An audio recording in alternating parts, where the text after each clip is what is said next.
semuanya, segenap pengurus Yayasan Baitul Muhajirin yang kami muliakan, segenap pengurus Masjid Baitul Muhajirin dan staf-stafnya yang kami muliakan, bapak-bapak, ibu-ibu, adik-adik, calon-calon penghuni surga Allah Ta'ala semuanya yang semoga senantiasa dirahmati Allah Ta'ala, amin ya rabbal alamin. Yang pertama dan utama adalah senantiasa kita bersyukur kepada Allah Ta'ala, ucapan alhamdulillahirabbil alamin. Pada pagi ini Allah hadirkan kita bisa melaksanakan subuh berjamaah di hari puasa Ramadan yang keberapa? Bapak Ibu? Yang ke-6, alhamdulillah. Mudah-mudahan kehadiran kita senantiasa menjadi bukti konkret bahwa kita sebagai abdan syakura, hamba Allah yang tahu diri, hamba Allah yang pandai bersyukur kepadanya, amin ya rabbal alamin. Salawat dan salam semoga senantiasa terlimpah ke Nabi pilihan Muhammad sallallahu alaihi wasallam yang kita harapkan syafaatnya, pertolongannya, utamanya dalam yaumil kiamat. Bapak yang saya muliakan, saya bisa sampaikan renungan pagi sambil nyari itikaf, insyaallah pahalanya berlipat ganda. Sedikit saya sampaikan renungan pagi tentang manfaatnya orang yang dermawan menjadi sababiyah masuk surga Allah Subhanahu wa Ta'ala. Setiap kita Bapak memiliki potensi dermawan sebenarnya. Di hati kita itu ada potensi dermawan, ada potensi bakhil bin pelit alias kikir bin medit. Semua manusia punya potensi itu sesungguhnya. Tinggal mana yang mendominan, mana yang kuat. Kalau kuat karakter bakhil kita jadi orang bakhil. Tapi kalau kuat yang mendominan adalah dermawan kita jadi orang dermawan. Tidak harus kaya raya, tapi ada jiwa dermawannya. Maka dalam bahasa Qur'annya wa may yuqa shuha nafsihi fa ulaika humul muflihun. Siapa yang terjaga hatinya dari sifat bakhil, dialah orang yang beruntung. Bahasa Quran gitu. Siapa yang hatinya terjaga dari sifat bakhil, maksudnya dia tidak bakhil, dialah orang-orang yang beruntung. Ada satu kisah yang sering mungkin kita dengarkan bahwa baginda Rasul Muhammad SAW dulu pernah bercerita. Kata beliau, "Idza kana yaumul qiyamah yu'ta bi arba'ati nafarin 'inda babil jannah bi ghairi ru'yatil hisab wala 'adzab wal 'adzab." Kata Rasulullah, besok ketika datang kiamat dihadirkan di depan pintu surga 4 golongan manusia.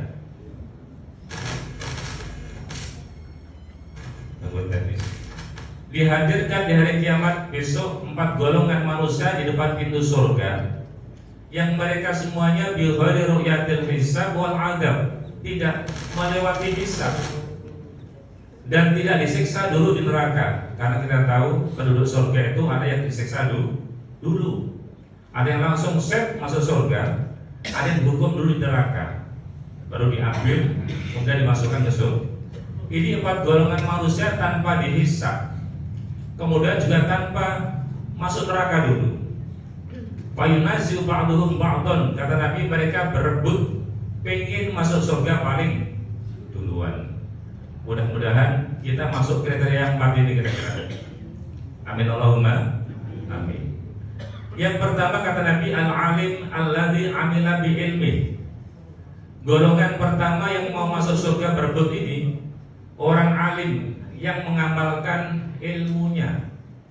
Karena ada orang pinter, orang alim, tahu ilmu agama, tapi akhlaknya mohon maaf buruk. Berarti ilmunya nggak diamalkan. Orang tahu ilmu agama diamalkan untuk dirinya juga untuk orang lain. Golongan pertama. Yang kedua, as-sahiyu alladzi iktasaba malan halalan wa anfaqahu fi sabilillah bi ghairi riya'in. Orang-orang yang dermawan, yang mereka mencari rezeki Allah, yang rezeki yang halal, kemudian dia dapatkan dijalankan atau gunakan untuk hal-hal dalam rangka menegakkan agama Allah, menghidupi keluarga, masih lebih untuk membangun masjid, untuk memberikan santunan, membantu orang-orang yang lemah, menolong orang-orang yang sedang berjuang di jalan Allah. Ini golongan kedua, kayaknya banyak di ruang Muhajirin ini. Amin Allahumma amin. Golongan yang ketiga, asyahid fil ma'rikah, orang yang meninggal dalam medan pertempuran membela negara, membela agama. Golongan yang keempat, al-haju al-mabrur, haji mabrur, yang mereka hajinya di sana tidak merusak ibadah hajinya, meninggalkan hal-hal yang menjadi batalnya haji. Dengan rezeki yang halal dia berangkat ibadah haji tanpa pamrih untuk mencari status sosial dan yang lain. 4 golongan berebut masuk surga ini. Akhirnya Allah perintahkan Jibril, ini di depan pintu surga ada orang berebut pengen masuk surga duluan, kau adili di sana. Jibril datang. Pertama dipanggil orang yang mati syahid. Bahasa saya, Pak, bapak pengen masuk surga paling duluan. Memang bapak amalnya apa?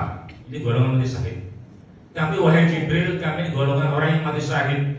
Kami dulu berjuang membela Islam dalam rangka menegakkan agama Allah, bukan pamrih, bukan ingin mencari status sosial dan dipanggil pahlawan juga tidak, bukan karena bayaran juga tidak. Kami betul-betul mencari ridha Allah dalam perjuangan itu.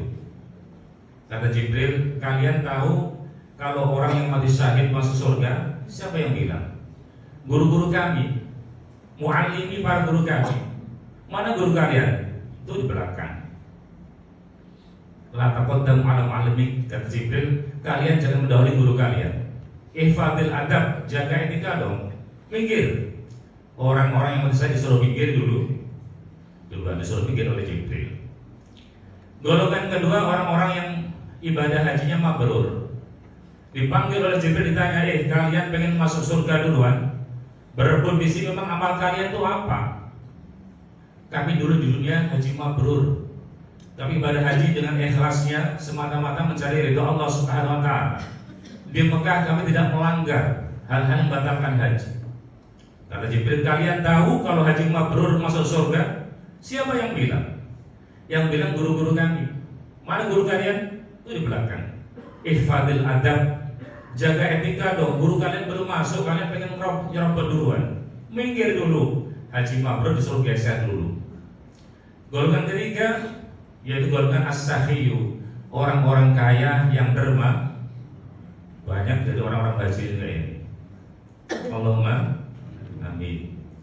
Golongan ketiga, golongan orang yang dermawan, dipanggil, kalian pengen masuk surga duluan? Di sini berebut, emang amal kalian apa? Kami dulu di dunia ya Jibril, dengan harta kami ikhlas berderma. Kami bantu majelis taklim, kami bantu orang yatim, kami bantu orang yang berjuang di jalan Allah, para marbot kami bantu semuanya. Orang yang lemah kami bantu, masjid kami bantu. Dan kami ikhlas menghargai Allah Ta'ala itu, bukan karena riya atau pamrih. Karena Jibril, kalian tahu kalau orang yang dermawan masuk surga, siapa yang bilang? Muallimi, guru-guru kami. Mana guru kalian? Itu di belakang. Ihfadil adab, jaga etika dulu dong. Gurumu belum masuk, kalian mau masuk duluan, mau cerobot. Minggir dulu. 3 golongan disuruh minggir. Golongan yang terakhir siapa kira-kira dipanggil? Para ulama, para guru. Wahai Pak Kiai, para ustadz sini, sekarang silahkan kalian masuk surga duluan. Oleh Allah diperintahkan para ulama, para ustadz, para guru disuruh masuk surga duluan. Kata para ulama, para ustadz, ilahi mahasatul ilma ila bisakhawatil aghniyah wa bisababi ihsanih. Ya Allah, bahwa kami ini bisa seperti ini karena jasa para orang-orang kaya itu. Kami bisa istiqomah di Baitul Hajin karena jasa para donatur ini. Kami bisa berjuang di mana-mana karena jasa para donatur. Kalau kami disuruh masuk surga duluan, kami malu. Malu sama siapa? Kan Allah sudah boleh. malu sama itu orang-orang kaya di Baitul Muhajirin. Lalu mau bagaimana? Orang-orang kaya itu dimasukin dulu, ntar saya nyusul. Betul kata Allah kepada Ridwan, ya Ridwan, udkhul jannah, silakan dimasukkan ke dalam surga ini orang kaya duluan. Para donatur silakan masuk surga duluan.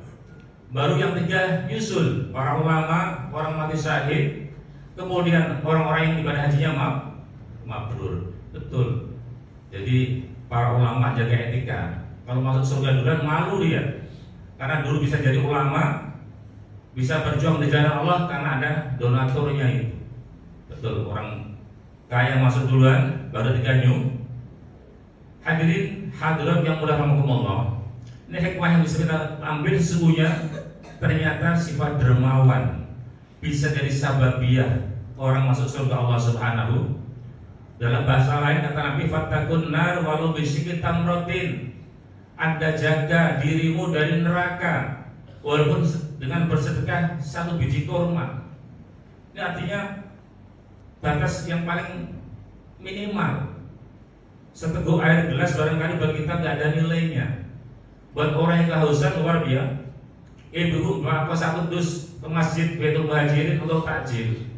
Buat kita di rumah biasa, mungkin harganya 30.000, ada yang 40.000. Tapi buat orang yang puasa, ini luar biasa. Sering saya sampaikan, bahiyah wanita tunasusila bisa masuk surga dengan sebab apa?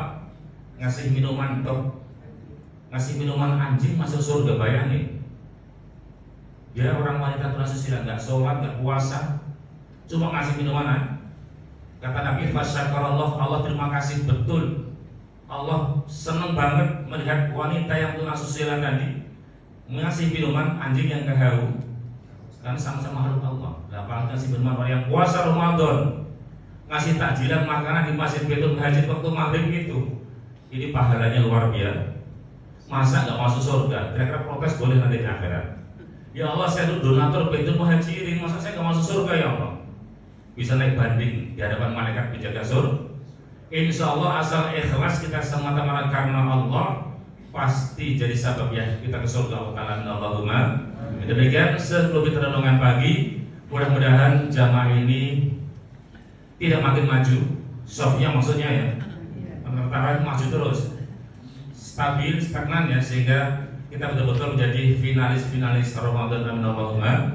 Demikian sebelum pagi, subhanallah, Assalamualaikum warahmatullahi wabarakatuh.